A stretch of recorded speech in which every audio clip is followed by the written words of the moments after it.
The Song of the Old Canal. I've floated along this picturesque patch of rural England for as long as I can remember, my hull kissed by the soft ripples of the canal. The sun sets gently, casting warm hues over the water while the swans glide gracefully, their necks arched like notes in a melodic scale. I'm an old canal boat with a chipped exterior and weathered wood, but fond memories swaddle my heart. Memories built around a remarkable woman named Caitlin. Caitlin took me in when her own dreams were like sparks waiting to ignite.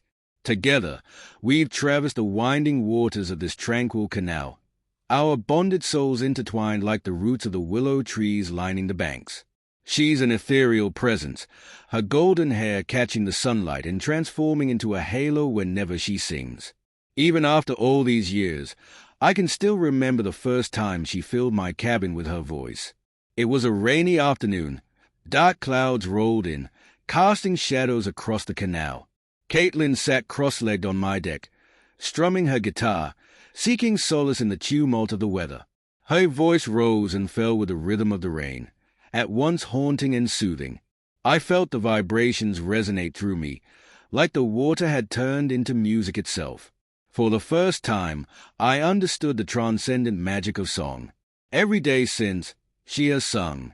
From the budding days of her career to the heights she now enjoys, with thousands of listeners tuning in via the internet to hear her melodies.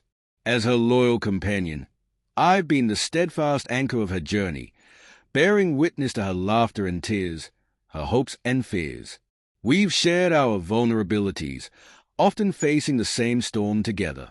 With each performance, Caitlin shares pieces of her soul with the world, a symphony of compassion and strength.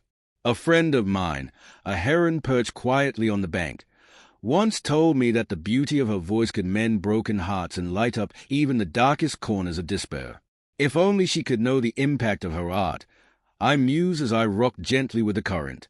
One evening, beneath a tapestry of stars, we found ourselves moored in a secluded cove. Caitlin wanted to record a new song. The moonlight shimmered on the water as she set up her equipment, her excitement palpable. Yet, just as the first notes flowed from her lips, a familiar tension gripped her heart. "I don't know if I'm good enough," she whispered, strumming absent-mindedly. I felt her uncertainty seep through the wooden beams of my hull, reverberating like a haunting melody. She had faced countless auditions, received praise, and even accumulated a significant following online, yet doubt still eclipsed her confidence. I wished to comfort her, to tell her that she was more than enough, that she was extraordinary. As if sensing my thoughts, she leaned against me, resting her chin on the deck. "What would you say to me, old friend? Am I really bringing joy to the world?" she asked, her voice barely a tremor against the backdrop of the lapping water. So, I gently bobbed on the waves, nudging against the bank and rustling the autumn leaves. Maybe it wasn't much, but it was my way of telling her that she was not alone, that I believed in her. Slowly, I felt the tension in my planks ease as she drew in a deep breath. "Okay, let's do this," she said, her voice gathering strength. And so she sang, with a passion that soared into the night air, the notes swirling like sparks of light. I became her stage, a vessel for her musical magic. The song flowed effortlessly, imbued with the very essence of her spirit. She sang of love, loss, and dreams, and as she did, the swans drifted closer, entranced by the melody.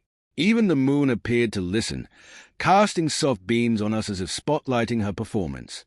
That night, Caitlin poured her heart into her music.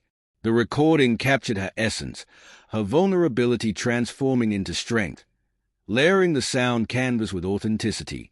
I felt a unique pulse running through my timbers, a direct line connecting us, deepening my affection for her and all she stood for. After she finished, Caitlin sighed, the weight of doubt lifting like the fog in the early morning light. "Thank you, old friend," she smiled, her eyes glistening with gratitude. I knew, despite the years etched into my wooden frame, that moments like these were timeless. In the months that followed, Caitlin's new song debuted, and the world embraced her talent. Messages poured in from around the globe, Stories of how her music had touched lives, had lifted spirits in the face of adversity. From that moment forward, I felt a new kind of pride swell in my chest, a pride that mirrored the love blooming in Caitlin's heart. As she always guided me, I now felt it was my turn to guide her back. We were more than just a woman in her boat. We were a vessel of hope riding the currents of dreams. And so I continued to float along the canal, adorned with laughter and music, enchanted by the symphony we created together, a song that sings through the ripples of time.